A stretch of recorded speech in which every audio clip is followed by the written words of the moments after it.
पश्चिम बंगाल में जैसे ही कमल खिला वैसे ही सिर्फ बंगाल ही नहीं बल्कि पूरे देश में बीजेपी कार्यकर्ताओं के बीच जश्न का माहौल बन गया है। शुरुआती रुझानों में यह साफ हो गया था कि बीजेपी करीब 200 सीटों की ओर बढ़ रही है, जबकि टीएमसी 100 का आंकड़ा भी पार नहीं कर पा रही है। साल 2021 में बीजेपी ने पूरी ताकत झोंक दी थी। बड़े बड़े नेता मैदान में उतरे, लेकिन तब पार्टी बहुमत तक नहीं पहुंच पाई। इस बार बीजेपी ने पिछली कमियों से सीखते हुए रणनीति पूरी तरह बदल दी। सिर्फ बंगाल के स्थानीय नेताओं पर निर्भर रहने की बजाय हिंदी पट्टी के बड़े चेहरों को भी मैदान में उतारा, जिससे चुनावी माहौल को और धार मिली। बंगाल में लोगों से जुड़ने के लिए पीएम मोदी ने सिर्फ भाषण ही नहीं दी, बल्कि जमीन से जुड़ने की पूरी कोशिश की। उन्होंने कुल 21 रैलियां, 3 रोड शो किए। कभी वो सड़क किनारे झालमुड़ी खाते नजर आए तो कभी हुगली नदी में बोटिंग करते दिखे। इसके अलावा उन्होंने बंगाल के प्रमुख धार्मिक स्थलों पर जाकर भी लोगों से भावनात्मक जुड़ाव बनाने की कोशिश की। वहीं दूसरी तरफ बीजेपी की पूरी रणनीति को जमीन पर उतारने का जिम्मा केंद्रीय गृह मंत्री अमित शाह के हाथों में था। बीजेपी ने परिवर्तन यात्रा के जरिए पूरे राज्य में एक बड़ा अभियान चलाया।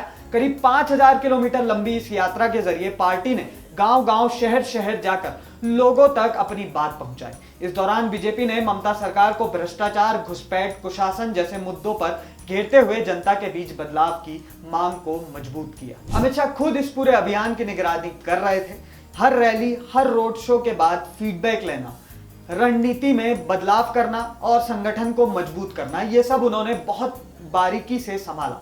बीजेपी की इस जीत के पीछे सिर्फ बड़े चेहरे ही नहीं बल्कि पर्दे के पीछे काम करने वाले रणनीतिकार भी अहम रहे हैं।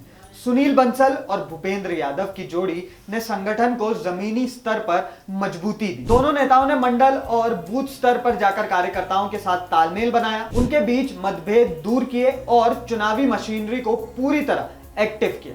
उन्होंने ये सुनिश्चित किया कि हर कार्यकर्ता अपनी क्षेत्र में पूरी ताकत के साथ काम करे और वोटरों तक बीजेपी का संदेश सही तरीके से पहुंचे। इस पूरे चुनाव में एक और बड़ा नाम शुभेंदु अधिकारी, जो कभी ममता बनर्जी के करीबी माने जाते थे, अब बीजेपी के लिए गेम चेंजर है।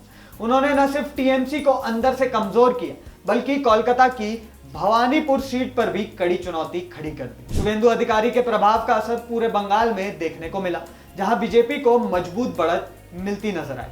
कुल मिलाकर देखा जाए तो इस बार बीजेपी ने सिर्फ चुनाव नहीं लड़ा बल्कि एक पूरी रणनीति के तहत बंगाल में अपनी पकड़ मजबूत की है। ग्राउंड कनेक्ट, मजबूत संगठन, बड़े नेताओं की मौजूदगी और सही मुद्दों को उठाने की वजह से पार्टी को इसका सीधा फायदा मिलता दिखा है। यही वजह है कि इस बार बंगाल के नतीजे बीजेपी के लिए ऐतिहासिक साबित हो रहे हैं। अभी अगले इस खबर में बस इतना ही। आपको क्या लगता है कि आखिर ममता को मात बीजेपी ने कैसे दी? आपकी भी राय आप हमारे साथ कमेंट बॉक्स में शेयर करना ना भूलें।